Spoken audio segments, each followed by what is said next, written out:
I am joined today by our friends Lora and Joe. Joe and I have had the opportunity to speak quite a bit in the past, and I'm so glad that he is back. And Lora, I'm so excited to hear your story and learn from you today. So our subject really is on disabilities and making the industry, the food and beverage processing industry and other industries inclusive to people with disabilities. So welcome. I really appreciate you joining us today. I will mention to any employers that might be tuning in for this that Careers Now is leading a special Ontario employer pilot with the Discover Ability Network. And it is to facilitate hiring people with disabilities for Ontario businesses. The pilot offers a lot of resources and supports employers, including a cash hiring subsidy of around $1,000 per employee. So if this is something that you'd like to learn more please do take a look at the careersnow.ca website, but also reach out to Isabel Doctor, our program director, as she will be able to share a lot of information about that and get you involved. We'd love for you to get involved, and I'll make another note of that at the end of the session, but just wanted to add that at the beginning. And without further ado, I will pass things over to Joe to introduce himself. Thank you so much, Nicole, and thanks, Laura, for joining me today for this important conversation. I wanted to start off by talking a little bit about myself and my story in hopes that it sets the stage for other people to engage in, at the very least, a dialogue about how we encourage people with disabilities to pursue meaningful careers in the food and beverage processing sector, or, to Nicole's point, any sector, and also then to encourage employers to remain open-minded and start to put some resources around recruiting, retaining, attracting, training, supporting people with disabilities within their businesses and organizations to go on and build a really fruitful careers. So as you see at the bottom of the box here, my name is Joe Baker. I am presently the president and CEO of my own little consulting firm. We are a consulting firm that focuses on human capital consulting, specifically centered around the hospitality and tourism industry, which is my place of passion, though we're certainly not exclusively limited there. And Nicole and I and the Food and Beverage Ontario team have had many interactions over the years, because what's nice is we've really built a community here. And that community extends far beyond the lines of any industry sector. So that's what I'm doing these days. In my career to date has really been split into three different phases. I started my career in the hospitality and tourism industry, running restaurants, managing restaurants. Then I transitioned to the higher education space, spent almost 15 years in Canadian higher education institutions, working ultimately in faculties of hospitality and tourism and culinary arts, before I then transitioned to become a consultant so that I could broaden my horizons and work in many different spaces that align both my skills and expertise and the values and the things that are really important to me. Hence, approaching this conversation from a bit of a personal perspective. So I thought what I'd do then is start off with a little bit of a story about me. And again, you heard my goals. My goal here is to really open the door for other people to have these kinds of conversations. So I have been a person with a disability almost my entire life. I have a visual impairment, something that struck me when I was very young. So almost my entire life that I can remember anyway, I've lived with a visual impairment. And believe it or not, I've really only come to grips with it in terms of speaking openly about it over the last couple of years. And really, I chalk that up to finding the words and finding the language and approaching the elements of my own personality and my own professional image from a vulnerability perspective, and also from a courageous authenticity perspective. And it's important to share that to kind of set the stage today, because I can tell you, I went through my entire educational experience, both at the elementary, secondary school level, into the post-secondary level, as a person with a visual impairment. And I never found the words or the resources to ask for help as a student. To be honest, in the early stages of my life, I found a lot of shame in being somebody who needed extra help, and I had convinced myself in my head that I would just figure it out as I went along. And for the most part, I did fine. But I know now, in reflecting back, that I definitely would have been a better student had I had the words to ask for the help and the resources that I need. And that extended into all phases of my career. Certainly, as a young, university graduate entering into the career that I chose, I quickly discovered that that the industry that I was in was very hands-on, and once again, I was concerned that by disclosing an unseen disability, you can't necessarily tell that I have a visual impairment, although these days you can. But I was concerned about disclosing that because I was worried. I was worried about not being supported. I was worried about not being accepted. There's a lot of social dynamic there, especially as a young person starting my career. But mainly, I think, at least my concerns were rooted in my fear that I wouldn't be able to advance my career. I looked at the people above me and thought that everybody was relatively able-bodied, and so I just kind of kept it to myself. And realized really in the early years of my career in the restaurant industry that my greatest passion was centered around learning and training and hiring and retaining and helping people flourish. And so I transitioned into the higher education space and spent a good part of my career centered around, as mentioned, hospitality and tourism education within colleges in the Greater Toronto area, but also extending my network far across the country as I went back to school to study higher education leadership and all of the other things that I thought I needed to prepare and manage my career. And it was at this stage of my career, as I became a chair and a director and eventually a dean, that different elements of my personality started to be challenged by my disability. And that was this perfectionist image that I thought that I needed to hold on to, especially as I advanced my career and I rose through the ranks. I looked above me and I looked around me, and the people that I saw were able-bodied, capable people. And I was also, even at that stage, where you would imagine that in the higher education sector that there would be lots of support and tools and resources. I just didn't have the words, I didn't have the language, and I hadn't yet arrived at a place where I was confident enough to say, hey, I need some extra help here, and this is who I am, and this is what I struggle with. And so as I transitioned out of the higher education world to becoming self-employed and working as a consultant, I started to see around the same time that so many of us started to experience so much change in the world as the pandemic hit, started to affect so many different sectors, that there really was an important time for me in my personal life and in my professional life to start to explore and embrace what living an authentic life would be all about.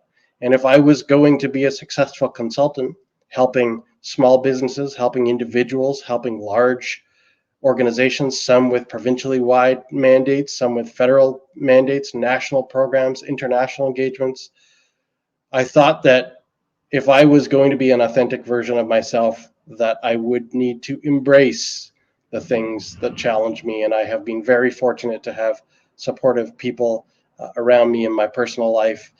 And now in my professional life, as the CEO of a company, I thought what I would do is I would embody the principles, the practices, the beliefs that I thought would be most impactful for the other people that I work with, for the industries that I serve, but also just for the world that we are now living in. So that's my story. And that's where I'm at. And so really thrilled today to be working with FoodGrads, and grateful for the invitation extended by Nicole to have a conversation. I won't necessarily have all the answers to the questions, which is mainly why I asked my friend and colleague Lora to join. She may also not have all the answers to all the questions, but at the very least, what we thought we'd do is have a really good open dialogue, share any expertise that we've been able to amass over the years of our careers, and then direct to any resources that may require further delving into, should something really prompt that element of the discussion. And as always, and as if anybody's reads the things I write or listens to things I speak about, at the very least, this is the beginning of a dialogue. We know this is an ongoing conversation, and we will be present in that conversation, and we will learn and go as we move forward. And if we come up with anything new, or if we realize that we've stubbed our toe on something that we didn't quite have enough information or experience on, we will always make sure to circle back to Nicole at FoodGrads and make sure that we're sharing the most current and accurate information, tools, and resources. So thank you again, Nicole, for the invitation. I mean, I'm so grateful that you would join. You're the perfect person to bring into this conversation, and I think bring in Lora in as well. It struck me, one of the things you said when you were at school, and it's so interesting that people don't disclose their disabilities. Because as you were speaking, I'm like, my best friend throughout pretty much elementary, junior school, different in the UK, she was deaf in one ear, and I didn't know until we were much, much older. She never told anyone, even me as her best friend. And then afterwards, it dawned on me that she would always then I realized she would always sit one side of people to hear them, and would move herself in situations so that she could hear, and her good, she could put her good ear closer to the conversation. And I just thought, as you were speaking, wow, you don't realize how many people are, I wouldn't say suffering in silence, and maybe that's not the right word, but certainly not disclosing some of the things that might be going on in their life that, they should be embarrassed or concerned to share, but it's not part of the conversation. So thank you for sharing your story. And Lora, if it's okay with you, we'll have you introduce yourself. And I do have a bunch of questions for you. And the way we'll sort of do this is I'll ask you some questions. And anyone that's watching, please feel free to put questions in the comments, or even afterwards, if you have questions, we can certainly get those questions to Lora or Joe, and support you in getting some answers. And then Joe, chime in whenever you see, the opportunity to. I'll always say anything to add, and you go right ahead. So over to you, Lora. For sure. Thank you so much. So hello, my name is Lora. My favorite color is blue. I love to draw cartoon characters for my kids, and I'm obsessed with bulldogs. So I give back by volunteering with the English Bulldog Rescue of Ontario by hosting bottle drives and fundraisers in my spare time. So my question to you is, did my introduction sound a little weird, maybe a little bit different, or maybe just not what you were expecting to hear during a public webinar? The safest thing for me to have done right now was to introduce myself the way that you would expect me to, the socially acceptable way. I think it's so important for us all to stop and take a step back and do a self-evaluation. What has influenced you growing up? What friends have sat beside you in class? What have been some of your past job experiences, or maybe what stressors have you faced in your personal life? When it comes to this topic today, all of that is relative. And so we should also be ready to ask questions. We all expect to hear, see, smell, touch, and even do a specific job duty a certain way.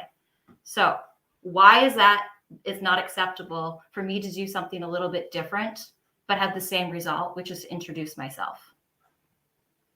Let's say the warehouse procedure driving manual for the forklift operator's role says you need to test your horn before you move it. Would you just assume that a deaf person could not do that job because they're not qualified to perform the job duties as they're outlined in the job description? Or would you stop and ask them how they could do that job and listen to what they say? Everyone wants to fit in and everyone wants to be a part of society. And that includes being part of the workforce and staying employed. So let's not forget about the aging population that we also have in our workforce. Arthritis and increasing difficulty to stand for long periods of time. These are also areas that you might need to consider when it comes to understanding invisible disabilities. So as someone who's worked in the hospitality sector since the age of 15, maybe even 7, I've been involved in manufacturing and importing. I've been involved in staff training and hiring, as well as I've worked for a training company working on learning and development and even marketing materials. So ensuring compliancy is one thing, but being open and never assuming what people can and cannot do is another mindset. So I really want to thank you guys for inviting me here today to have an open conversation. And I want everyone listening to know it's a safe place to ask questions, ask for resources afterwards. And we really hope that Joe and I and FoodGrads, we can share some tips and some friendly hiring and retention processes. Awesome. Thank you. Well, we'll get going with the first question I have, which is, what is under the umbrella of disabilities? Like we see physical disabilities and everybody is pretty clear on what that would look like. You know, they're physically, they have a physical disability. But what would you say are the others that aren't so obvious to the average person, that perhaps doesn't have someone in their family or a friend, or, you know, they just haven't come across somebody, or maybe they have and they don't even know, like we just said? Yeah. I think the best answer is you don't know. And it goes back to, asking or just being aware, because not all disabilities are diagnosed or self-identified either, right? So I think you have to remember that in the end, humans, we all have different talents, different ways of learning, different way of processing information. So think of neurodiversion. Some examples are autism, ADHD, dyslexia, and many more. But what about Crohn's disease, cancer, medications, back pain? With that older demographic, back to arthritis or mobility issues, those are all invisible disabilities as well. What if somebody speaks and they stutter, right? Maybe that's just a different way of talking, but we have to be mindful of those different areas as well. Mm-hmm. Yeah, and just to add on that, I think Lora has a very comprehensive understanding of the various aspects of a person's personality and human condition that could show up in the workplace in the form of a disability. Mm-hmm. But the fact of the matter is, and I think that some of the questions that we'll talk about today get towards creating inclusive workplaces. In order to become inclusive, it doesn't necessarily mean we need to understand every single element of being a person with a disability or of understanding the entire field, because that is far too complex. We certainly appreciate that, especially people who are watching this and who are already connected to the things that you're doing. Your highest priority is running your business, running your organization. We understand that. We need you to keep going with that, because your business has a strong economic impact on the people that you employ within your team. And as we collectively roll up across the province, across the country, around the world, it's a very important sector. But the reality of what is happening is the people who are in your workplace, they come from all different kinds of backgrounds and they're facing all different kinds of challenges just to get through the front door. What we're trying to work towards is helping employers create inclusive workplaces and helping people who either are potential employees or who are current employees find the language, the capacity, the ability to express themselves, work in an environment that is both welcoming to that dialogue, but then also supportive when needed. And so the best way that an employer can approach that is just by being open and by setting the stage and creating that psychologically safe environment. And then they'll start to see and they'll start to hear, because that discussion is important and sharing is really it's infectious and authenticity, and really you start to build that sense of community. So I think that is the most important part of understanding the breadth of the world of disabilities, is you couldn't possibly understand it. So focus on what you can understand, and that is how to create inclusive workplace practices and workplace cultures. It's interesting, Laura, you mentioned, Crohn's disease, cancer, that if you walked into your work and you mentioned certain illnesses or things that you were facing, automatically some are immediately accepted. And of course you can take the day off for that. And there's others, I think, that aren't as well known or discussed, or, maybe they're, it's a private issue and people aren't so willing to share their information. They don't want everyone to know the situation, but they are facing something, which it means they have to miss days of work and that type of thing. And I think that's the gray where people don't feel accepted, or, I guess it's that line of what should they have to share. I mean, that maybe, Laura, you can speak to that. In your opinion, what do you feel like people need to share with an employer versus their, protecting their privacy as well? Well, I think it goes back to like a million steps kind of before that, right? I mean, I think one of the biggest barriers for someone who has a disability is even getting that job interview, right? Getting through those doors, like Joe just talked about. Maybe they have anxiety, or maybe they don't want to disclose some of those things right up front, right? So I think we also have to have compassion for people when we're talking to them, and maybe focus on their interest in a job or a role versus, and skill-based versus maybe their ability. I remember being at a job interview and I was asked to memorize the menu, memorize the drink menu. Automatically, if that was my thing that I'm challenged with, I'm gone, right? I'm out. I don't even make it past. So maybe there's a different way of looking at your processes to hiring people, or your inclusive, how your organization does things before you even get to that step of what's okay to ask, what's not okay to ask, right? Somebody will disclose what they need to disclose. But again, we have to be willing to listen to them, and we have to be willing to just ask. It's it can be complex sometimes, right? Joe, anything to add there? It's complex all the time. Yeah. This leads me to my next. What are the major myths or misconceptions about employing people with disabilities? Can we say stigma? Can we say the hard belief that they can't do the job as well as somebody without a disability? I really want to go back to encouraging people to do that self-reflection first, no matter what role you're in, and really stop and think about where you're coming from, what your workplace experiences are, and what your biases are. Because another misconception really is that it's going to cost too much to accommodate them, when all you maybe really need to do is ask them. Maybe they need a second training session where somebody else doesn't. Does that really cost that much? But time? No. I think another misconception out there is that somebody with a disability is only qualified for an entry-level job, period. And that's it, skills only. Where I think so much mislabeling has happened, and so many people have been removed from this talent pool. Especially in a time where our workforce is stressed and we're struggling. There's a huge opportunity. What else can I say? Mislabeling. I mean, it goes back to the job application process. You're asking someone to check a box. Do you have a disability? Yes or no? It's already an uphill battle. Yeah. And I think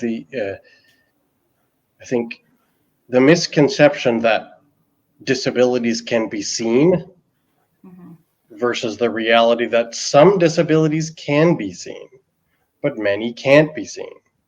And I think that we think about it often, we generalize as people. This is not just, we're not saying that people are making bad choices or are ill-intended at all. It's not what we're here to say. It's not what we're talking about. We're trying to figure things out, right? We all share similarities within our brains, though we're structured very differently and wired very differently. And Lora and I, even in some of the work that we're doing now, we bump into people within organizations who just believe that disabilities can just, disabilities. So we've got a handrail in the washroom so people can, it's the reality is, as we're talking, and as you know, and as we've already covered in good ways, people with disabilities come in all different kinds. Some that we know, and some that we're able to talk about, and some that we don't even know, and some that are emerging. And that's why we try to bring it all back to how you as an employer can create a safe and inclusive workplace. Because as long as you go at it that way, then you minimize your risk of not welcoming people with disabilities into your workplace, but you also help those who are already there, those who you're trying to attract, to move on and to succeed and to grow. And I think it's so true. I think the fact that we do a lot of learning, employers speak a lot about diverse teams and how you need a diverse team. We do it within my organization. There are a lot of employers that do personality assessments, and there are tools so that you don't build a team that's all the same.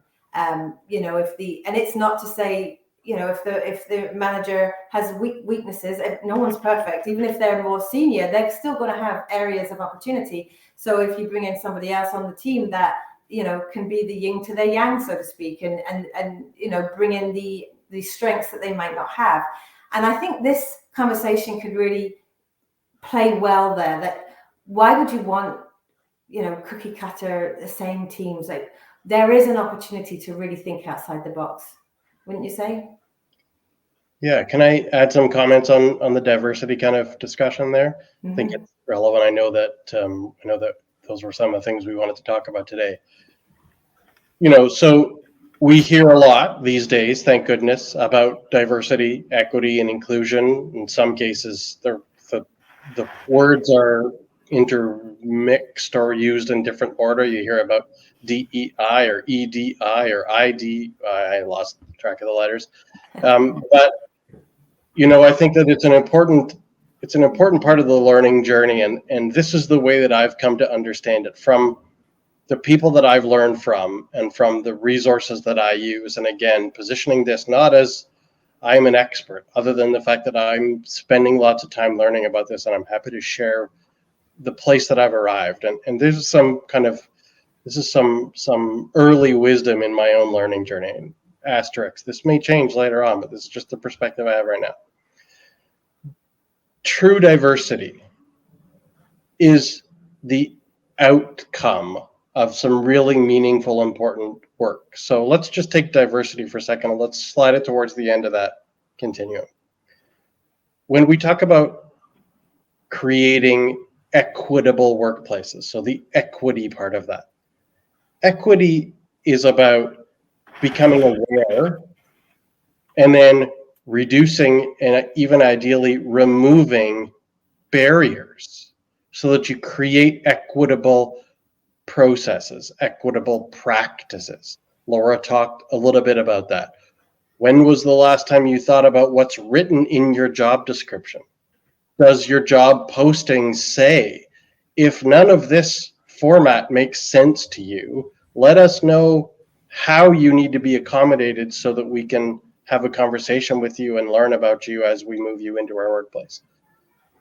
That to me is the equity component about it. And then that plays within the regular workplace once somebody's hired and once they're staying with your organization. That's equity.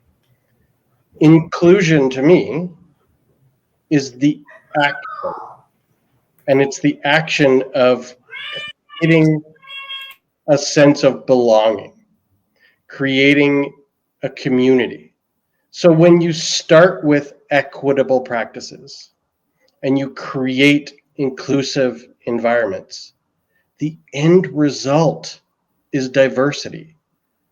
But in order to arrive at true and authentic diversity, you first have to create an equitable work environment, and you have to create the sense of belonging and then the sense of nurturing that really allows people to come along. So if you started with your goal of diversity alone and you just tried to put the people around the table that you thought would look really good on that, image of you that you're going to post online that says you're a diverse work environment, even though you may be well-intended, and we're okay with that. We're okay with people and organizations making mistakes as they go along. But the truth of it is, you wouldn't say that a bowl of fruit is biodiverse.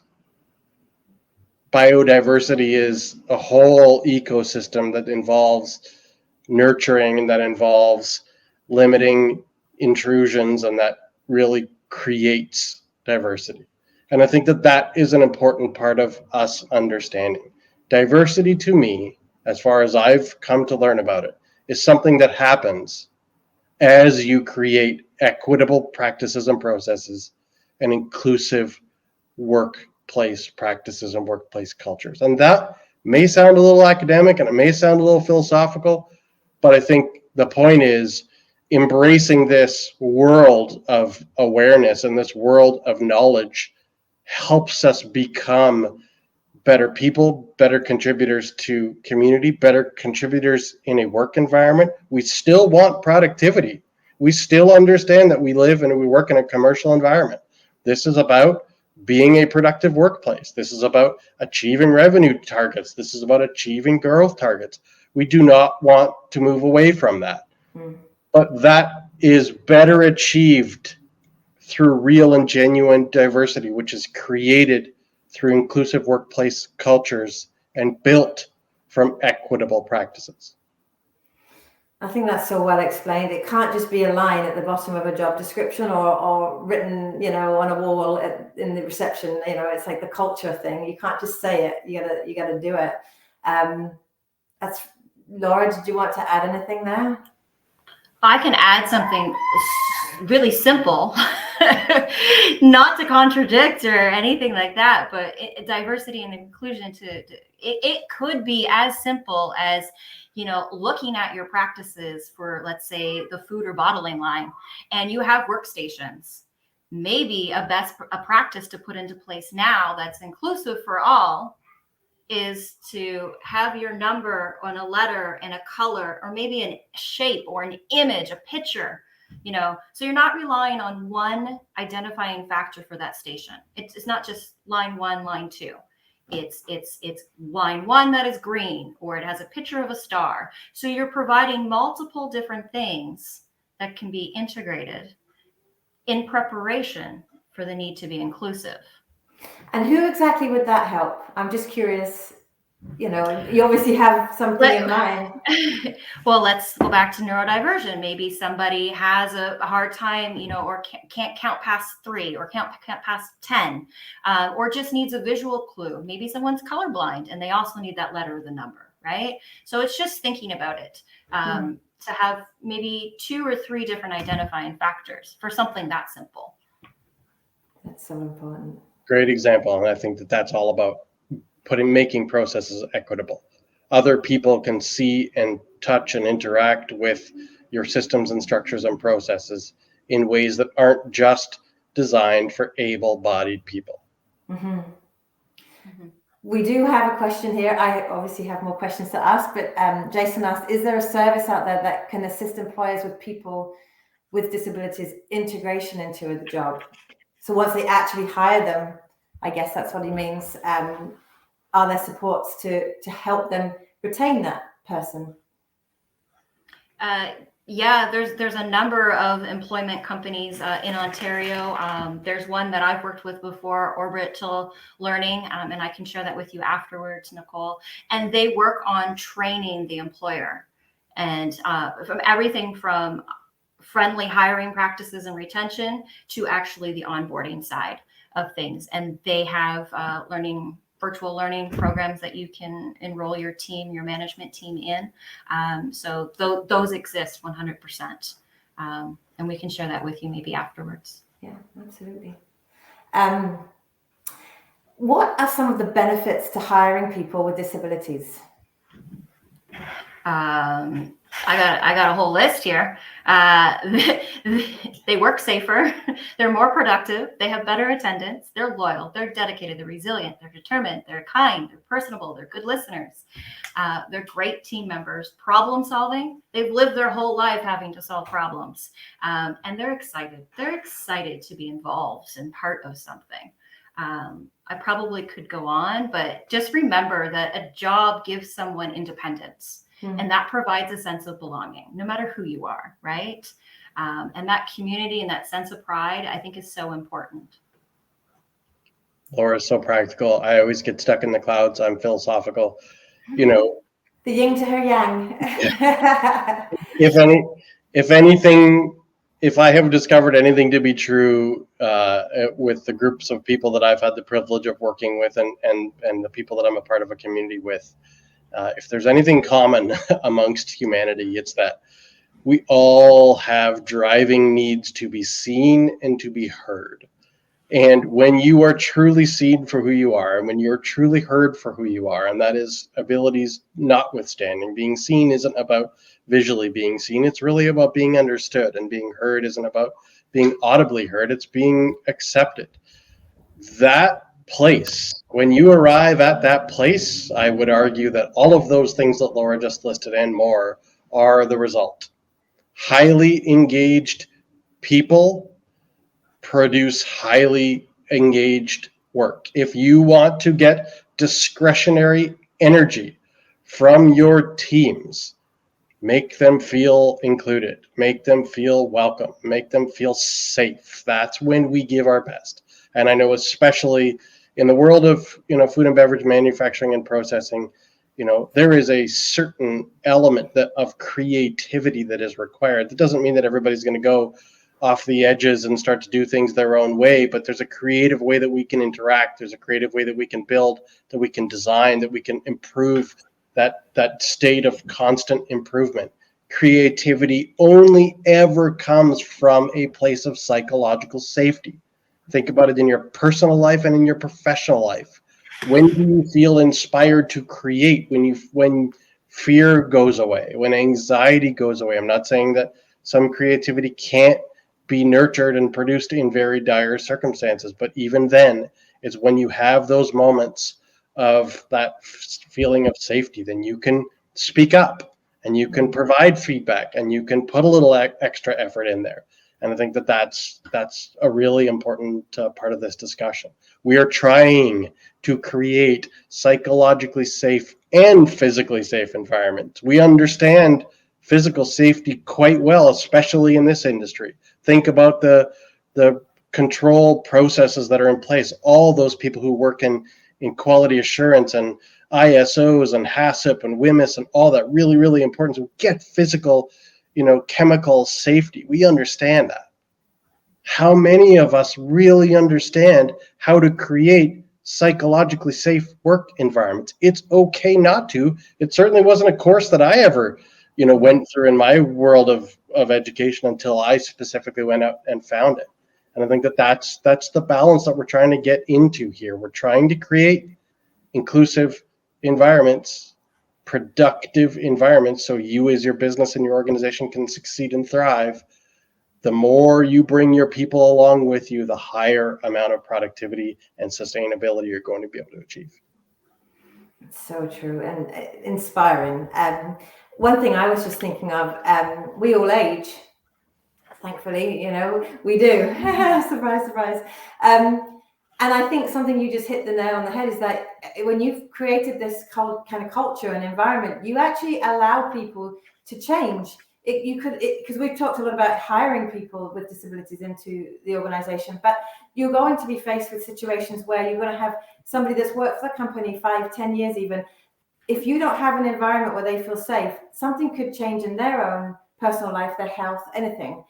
And does the employer have an environment where that person feels safe to bring that forward and let them know that will they suffer in silence? So, yeah, I think that's it's so critical. And you mentioned soft skills. Can you name a few of those? Because it's one of those buzzwords, and obviously, Joe from academia, you've heard this. We tell new grads all the time, you know, you need to list your soft skills on your resume. What advice would you give to somebody that brings a lot of those skills that you just listed? Which ones would you really highlight, and what would you say they bring? I mean, top of my head, you said critical thinking, I think, or resourcefulness, but what would you add? What would you tell them to add to their resume that they might not even realize is a skill that they could bring into the workforce? Well, I know this area is Joe's expertise, so I'll start off by going back to that interview process. And my recommendation is utilize the resources, the references that they have. There's quite possibly a very tight-knit family or friendship resource and reference that they've provided you with.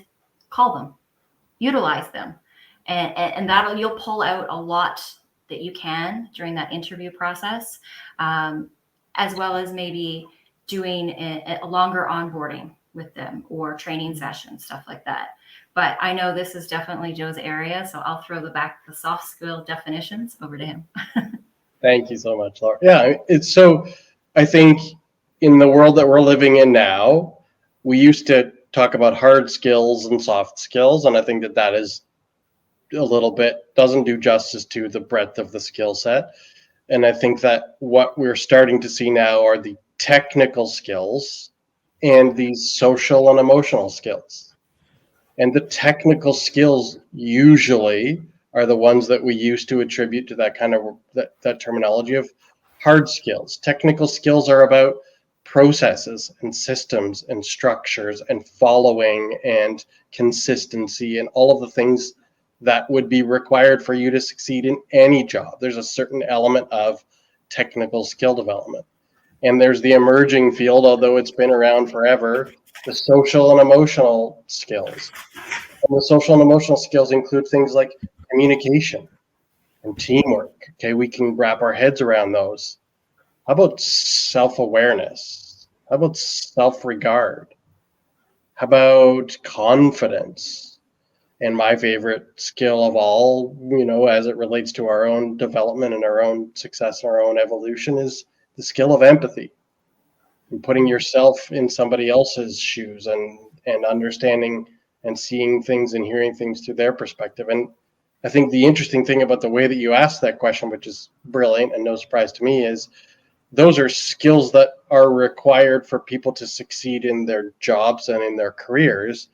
But I think that disabilities often affect those different skill sets. So if you think about technical skills versus social and emotional skills, depending on the type of disability affecting anybody individually, you may not be able to perform some of the technical skills, or you may not be able to exhibit some of the social and emotional skills. And I think that goes back to the onus is on the employer to understand the difference in the two. And I think that, you know, as we continue to move forward as organizational leaders and the culture that we're creating and the industry that we're collectively building, we are starting to see more and more education providers and employers and learners and workers starting to understand their technical skill capacity and their social and emotional skill capacity. You think about when technology evolves and changes, if you are working in a heavily technologically based environment, and that a lot of that exists in our sector, that your employer, your manager, your supervisor, pretty obvious, right? Okay, we got to get that training package across to the new team, right? They got to go through that, make sure they have all those things they need. Think about the changes. Think about the changes in the world of health and safety and sanitation that came as a result of the last few years, right? Whole new field, but it really was just a field stacked on top of another field. We already had the basis. We already knew how to follow basic good hygiene. We were just now more aware, and we were more aware from a production perspective and mitigating risk once our products get into the public space. And some of that was about technical processes, but some of it was about personal behavior and action, right? Washing your hands more, wearing a mask. And even that had the ability to dampen some of that social and emotional skill. Look at the three of us sitting here right now. We can see each other's faces where we have enough capacity within our sight to do that. We hear the intonation in voices. We can communicate because we can see each other's mouths, we can see each other's eyes, we can hear clearly, right?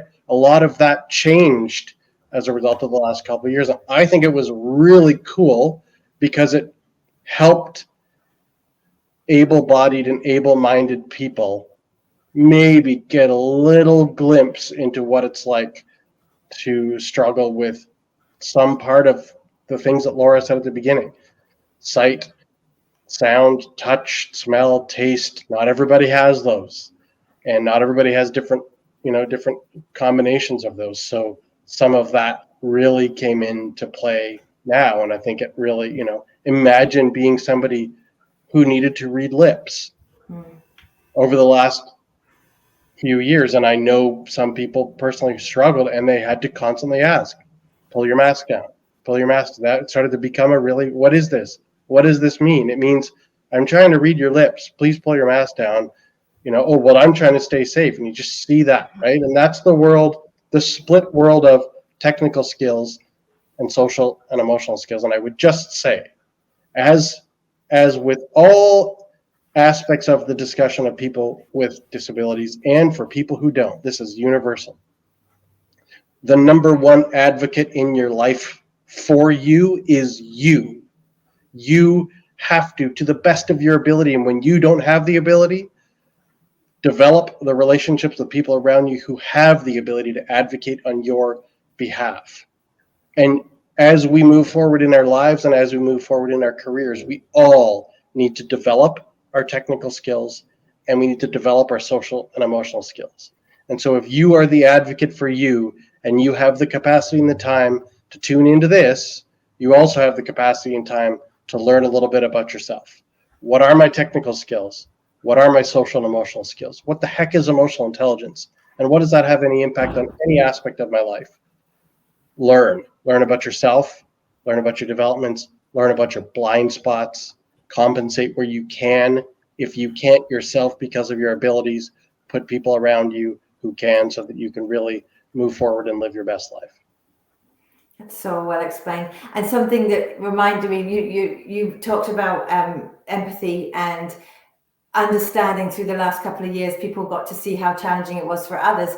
I also think it was an opportunity for people with different issues, personal to them, to come out of themselves. So people that won't go to that networking event because they have social anxiety would come onto a virtual event and join in. Maybe it was a job fair or whatever the event might be. I've heard that a lot of people saying, I hope all the virtual stuff doesn't go away, me included. There's certain elements of it that bring out confidence, as you mentioned, that maybe people can't speak in front of a room full of people, but they could do something like this virtually. And so it's giving them a voice now where they didn't have before. So although the COVID and the pandemic was not a good thing necessarily, I think in many ways it's nice to look for the positives.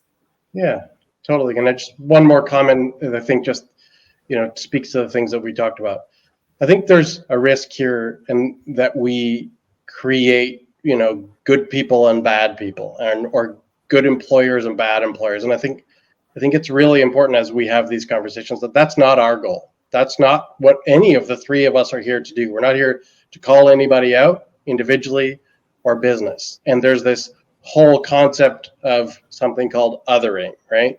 Where it's ultimately saying it's them versus us. Those people over there didn't do that thing, and therefore I arrived. Like, that is an easy mindset to get into, and maybe you've been through enough personally in your life that you feel like you're entitled to say the people in power did this thing or this is what happened, and maybe that's all true. I think that just as we move forward, it continues to be important to recognize that by creating them versus us, we run the risk of creating that victim mindset. And even if you are a victim of something that has happened to you as a result of your disability or otherwise, I'm not trying to undermine that experience that you had, but if we continue with the concept of othering, then we never really own the accountability to learn and grow ourselves. And we never really own the accountability to learn and grow and bring people along with us on this journey, which is why even now today, the three of us have come together. We've come together because we all have different perspectives, but we've shared some values. And the fact that we've shared values doesn't mean we have big, stark differences and we are, at odds with each other. It means we've found some common space between us. And I think that, the more we can continue to build that common space, the more hope there is that we can work towards, I love the terminology of, building back better. All the marketing people got the language right. Not that I'm othering the marketing people, but good language. How do we do that? I'm all for building anything better. Everything should be better all the time. That's our purpose of being here. But how we do that really centers around our ability to be inclusive, even when we are not treated fairly or equitably. And I think you said right off the top, it's about intention. I think, you don't know what you don't know. And it leads me on to my next question, but I just wanted to make a note here. Diane has said, very grateful for the two of you for speaking on this subject today. And she too has a disability that's not visible, but she's very ambitious and would not allow her disability to stop her from moving on. She says, I do have barriers, but I have the desire to grow and learn, and that's what's keeping me going. She said, please advise how we can look into learning in this area of work. I have an entrepreneurial mindset and I always want to learn and know more. So I guess any resources that you could suggest where there's other like-minded people that can encourage and where she might be able to find employment with an entrepreneurial mindset. Yeah, again, I know there's the Ontario Disability Network, there's OTEC, there's a few other, even the Canadian website. There are specific job banks even that you could use as resources, but definitely lean to your community job bank or job resource center to help you with the education that you need to find the resources. We could share a few links again afterwards with you, Nicole. Yeah. But they exist. They 100% exist. And so again, seek and ask questions and keep moving. Absolutely. Awesome. And I think it leads us on nicely to how do we communicate about disabilities without insulting or offending anybody? Lora, maybe you want to go first, and then Joe will add his thoughts there. Sure. I mean, I think it really always comes back to education and continuing to learn. I think companies are coming around to acknowledging this conversation, and they really want what Joe just talked about. They want to have a diverse team and different perspectives. They might be scared of it at first, but I don't think they should be scared about saying or doing the wrong thing. And it really comes down to ask the person. Don't be scared of that D word. It's so important to be direct and upfront in your communications and be open-minded. And this again goes back to how you write your job posting even, right? If you have a whole bunch of things in there that really aren't required in that job duty, take them out. You're just causing a barrier, just causing confusion for people. So continue to be clear and take a really open-minded approach and a supportive approach to this. I don't think you're going to insult anybody. And I was going to add that, oftentimes it lands on HR's desk if you have an HR department. But really, I would say that it's everybody's job. It's everybody within the organization. It's not just down to HR to be inclusive and the messaging be correct. It really does have to be a culture, wouldn't you say? It 100% has to be a culture, and it has to be something that's practiced. Again, as we talked about earlier, it just can't be words on that bulletin board in the lunchroom, right? Mm-hmm. It has to be values that are practiced. And I know Joe mentioned talking about, being social, and, you just said, maybe virtual meetings lowers a barrier for people. But let's also be real about this. Like our shift supervisor tells everybody, hey, let's get together for drinks and go play darts, after the shift. that might be hard for some people. So we have to be open-minded and understanding and inclusive, and maybe, you know, think about alternative activities, but involve the person as well, right? And again, it goes back to those invisible disabilities. You don't always know, and maybe you're creating a toxic or negative culture on that line or during that shift, because that's all you're talking about, and that's your only focus in your day. And again, the intention was good. You wanted to get the team together, but you got to be empathetic, as Joe said. Joe? Yeah, I think intention is really important, but when paired with impact, you have the ability to learn and move forward. So having good intentions, many well-intended people have created pretty damaging impacts in all of us, including myself. Along our journeys, we're trying to do something right. We set the stage for something and it all fell apart. If you're aware of the impact that you're having with your intentions, then if the impact goes sideways, you can say something went wrong here, and how we move that forward. I think that's really important. Intention and impact really need to be twins. In the world of business, there are strategies, and then there is culture. And that was the question that you were asking. How do you have this conversation? How do you move it forward? One of my favorite business leadership quotes of all time is from the great Peter Drucker. Peter Drucker says, strategy, oops, I got to fix that. Peter Drucker says, culture eats strategy for breakfast. That to me is your intention and your impact. If you have a culture and you continue to move it down the continuum, then you have the ability to achieve what you want to achieve. And I think for us as individuals, because it all comes down to us, if you're afraid to have the conversation, Lora totally nailed it. Ask.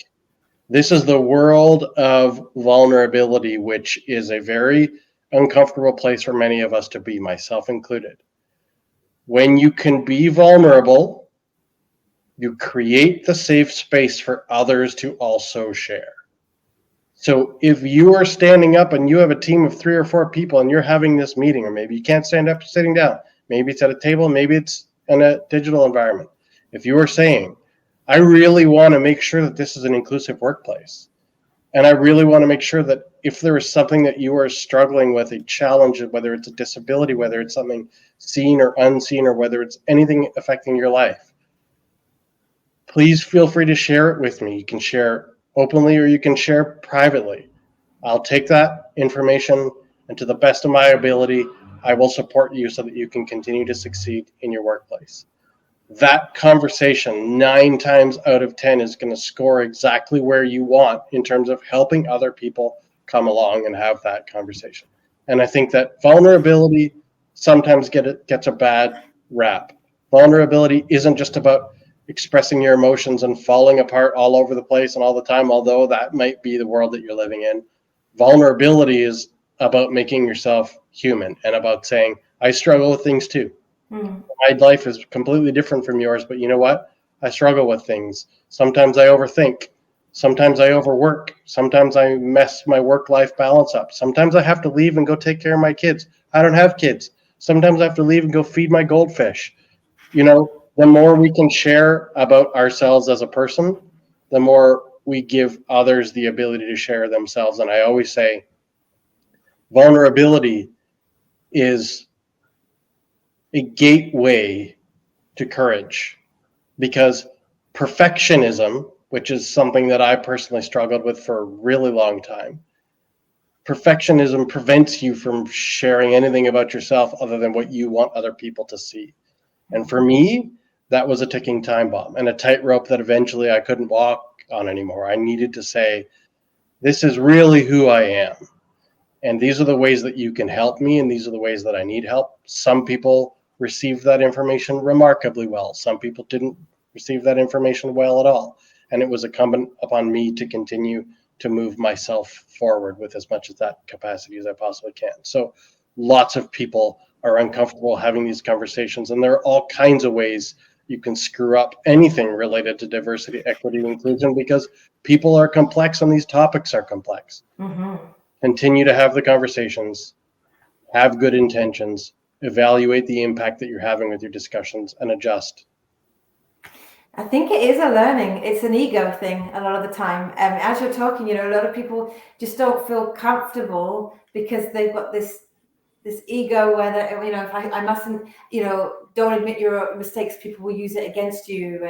And again, that goes back to culture. If you feel that unsafe in your team, in your company, that if you were to be honest, it's going to be used against you somehow, then there's some work to do in the culture. And I think that's something, even outside of the conversation of disabilities, but I think it certainly starts, it's thinking about that and then broadening that conversation.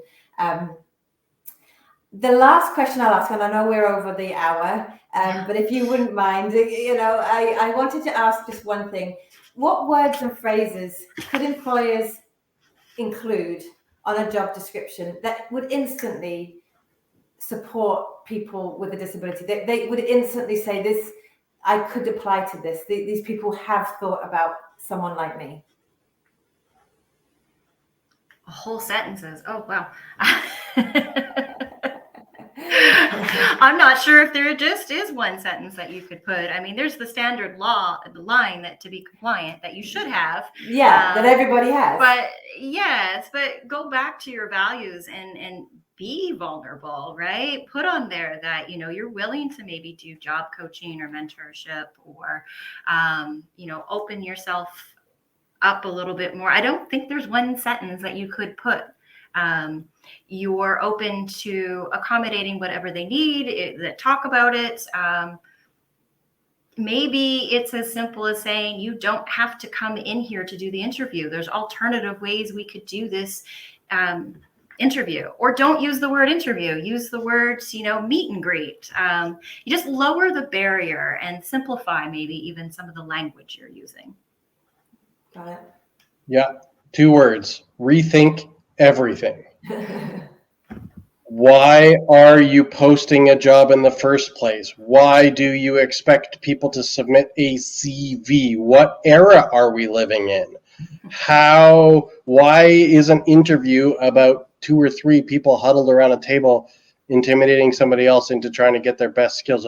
We produce what we have invested in. We don't question everything nearly as often as we should. It's unpopular to question everything, but it's really, really productive in moving things forward. Yeah. He's so disruptive, isn't he? Yeah.